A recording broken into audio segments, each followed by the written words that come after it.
Hello and welcome to my Yu-Gi-Oh channel. Please make sure to subscribe for more daily Yu-Gi-Oh content.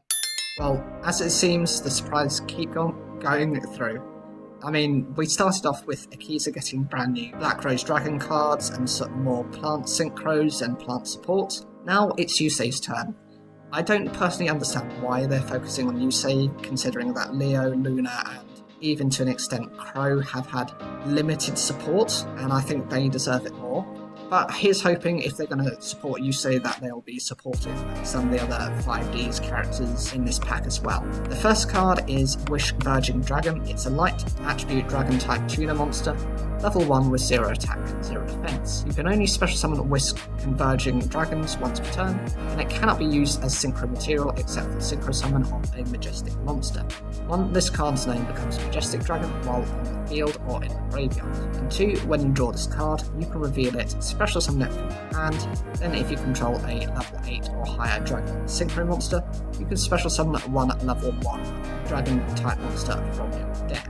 This card is really necessary for how the deck likes to play. Even if you look at just pure Majestic Star Dragon or Majestic Red Dragon, it's a nightmare for those cards to come out. They're too conditional, they require originally the Stardust Dragon or Red Dragon Archfiend plus a tuner monster, which is to be the Majestic Dragon, plus a level 1 monster as well. It makes the requirements too difficult, even though some of their effects are quite decent. They enable you to shut down your opponent's, I think it's their monster effects, and then they gain attack equal to that monster.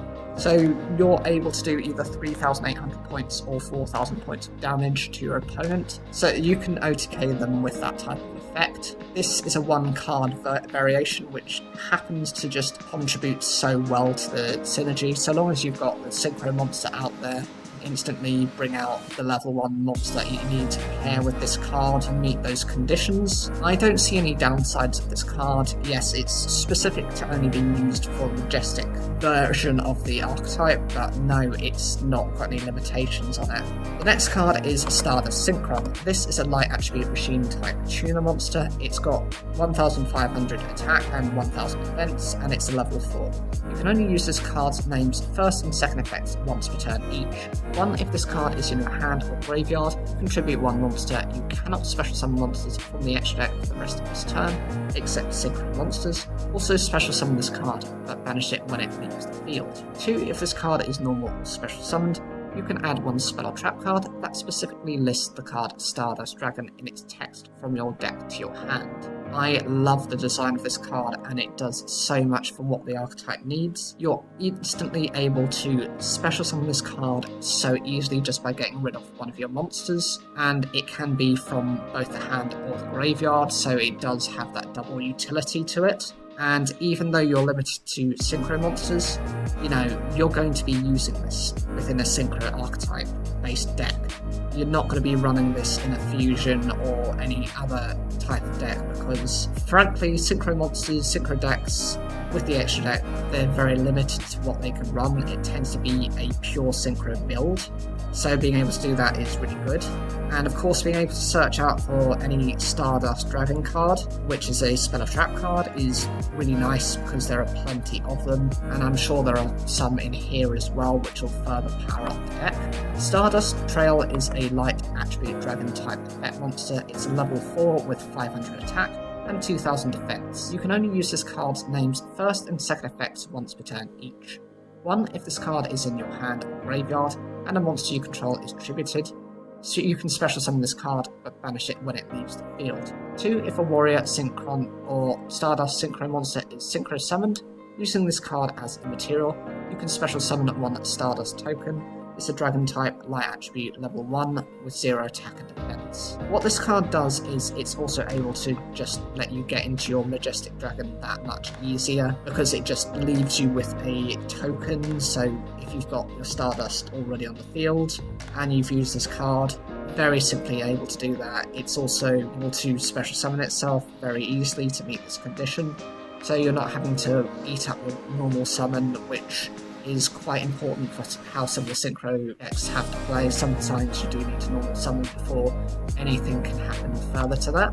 This is the big boy. This is the boss monster for the archetype. This is Shooting Majestic Star Dragon. It's a wind attribute dragon type synchro monster. It's a level 11 with 4,000 attack and 3,000 defense. It needs a majestic dragon plus one or more non-tuner monsters, including a dragon synchro monster, and it must be synchro summoned. Once per turn, you can negate the effects of one effect monster your opponent controls, 2 for each Stardust Dragon and each synchro monster that specifically lists that card in its text in your graveyard. This card can make one additional attack during each battle phase. 3 once per turn, when your opponent activates a card or effect. As a quick effect, you can banish this card until the end phase, and if you do, negate the activation, and if you do that, banish that card. Okay, this seems to merge very much the Shooting Star Dragon with the Majestic Star Dragon in terms of its effects. And for starters, you look at the defense stat of it, that's actually the same as the Shooting Star Dragon's attack. That is a level 10 monster, I believe, whereas this is a level 11, so this is almost like having a fused upgrade of it. The first effect copies that of the original Majestic Star Dragon to shut down one of your opponent's effects. It would have been nice if it copied and stole the opponent's attack, but I think that would have made it a bit too broken for use. And, you know, synchro decks aren't difficult to get several boss monsters out at the same time. If you're having to deal with, I've seen some of the videos where you're dealing with this, you're dealing with a Quasar Dragon, and you're dealing with a Shooting Star Dragon as well. Having to deal with multiple of those issues is not a good idea to make it any more powerful than it needs to be. The second effect actually copies similar to that of Shooting Star Dragon, and that's where that part of the effect comes into play.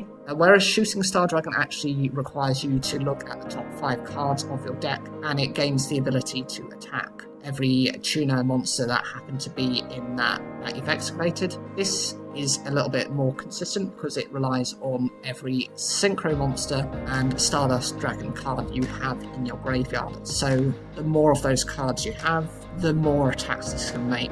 Potentially, if it's been a longer game, you can actually have multiple of those cards out in your graveyard, even just to summon this card and summon some of the other synchro monsters. You will have used other synchro monsters, being able to fuel that attack. You OTK just with this card alone. Forget Quasar Dragon, forget Shooting Star Dragon.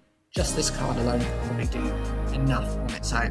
The third effect actually is a little bit similar to how some of the other monsters work, because they tend to be able to banish themselves and revive themselves to negate an effect, which is quite decent because it's not just a monster effect, it can also apply to spell and trap cards, and you're actually punishing your opponent because it banishes their card, so they'll have it more difficult to recover those cards unless they're focusing on a banish style of strategy. And of course this card actually returns to the field, which is the same kind of effect as something like Stardust Dragon, whereas that sends itself to the graveyard, this banishes itself and then it comes back. It does have the massive weakness of being, I think it's called Iron Wall or something along those lines, which prevent monsters from being banished. If that's active, that's a hard counter to this effect, but chances are your opponent isn't going to be able to do that, or you're going to have something else that can shut down that effect before it kicks into effect. The next series of cards are Arriving Miracle. This is a continuous spell card with the effect, when this card resolves, you can place one level 1 dragon type monster from your hand or deck on top of your deck. 2 Stardust Dragon and synchro monsters that specifically list that card in their text on the field cannot be returned to the extra deck. And 3, if a synchro monster is special summoned, you can apply one of these effects.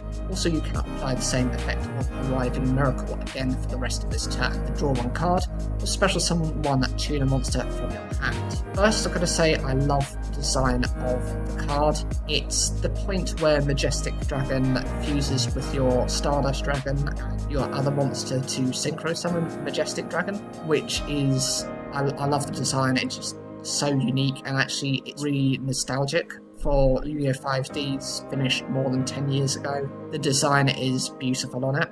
The first effect to be able to bring, a level 1 Dragon Monster isn't that big of a deal. It's probably the weakest of the effects. It's a nice little search, and it's a nice little top deck, but is it needed? No, it's just because it wants to keep in time with how the initial series of Yu-Gi-Oh! 5Ds came out, so it wants to follow that type of pattern.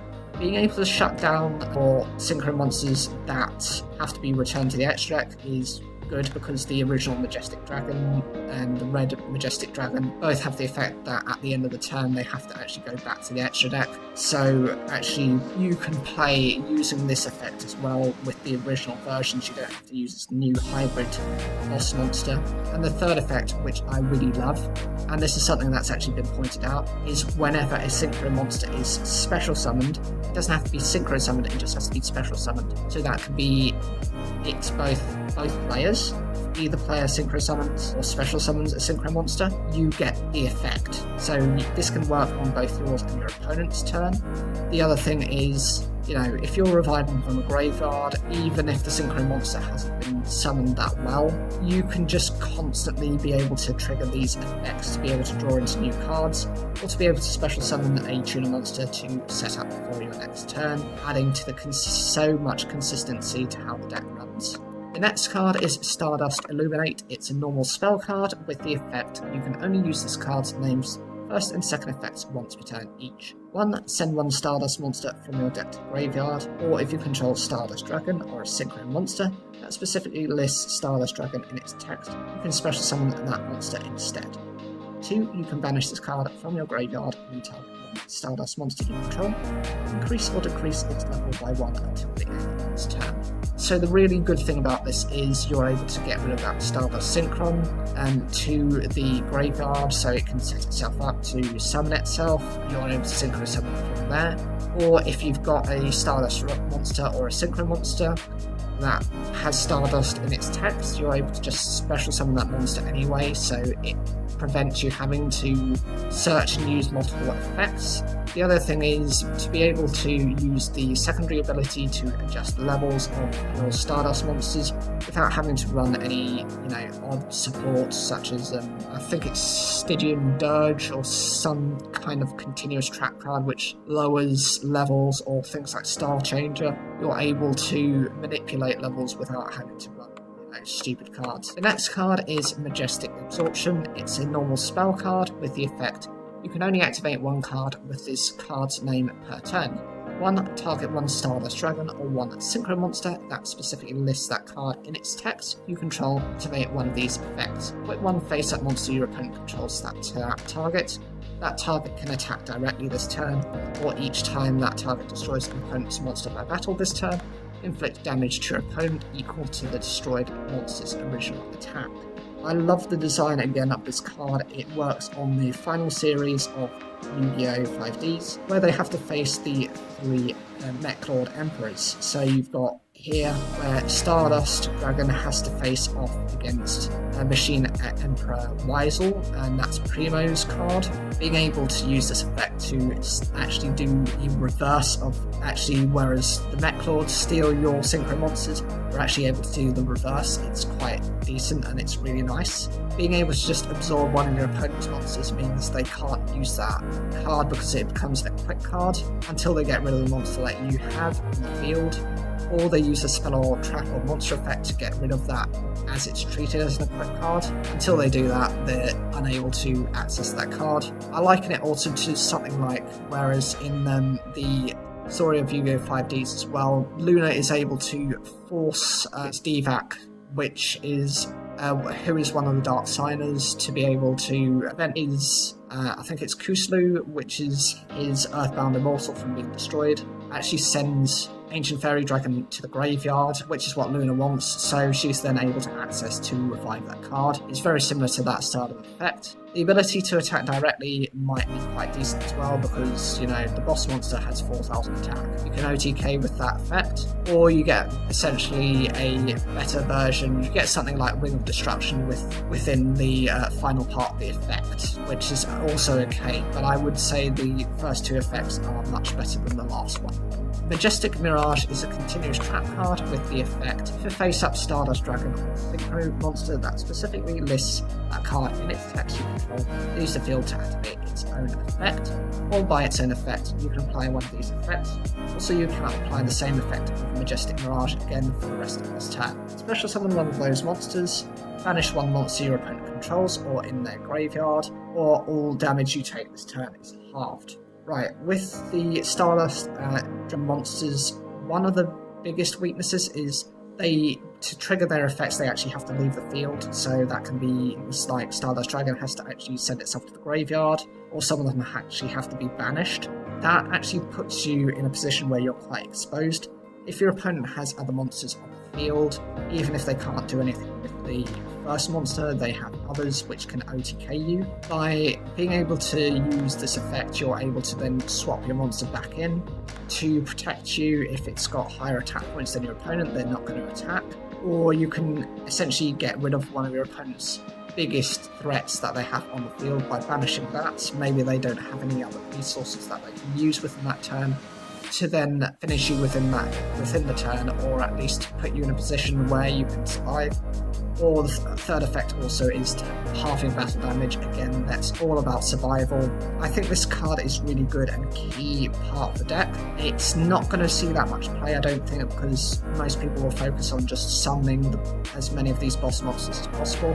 But I would see to using at least one or maybe two of these, even if you just want to side deck them, because you just never know where you either in a mirror match or in a position where your opponent has something that can directly counter one of these strategies, and this might be a way of surviving long enough to be able to bring out something stronger or something that will get you out of that situation.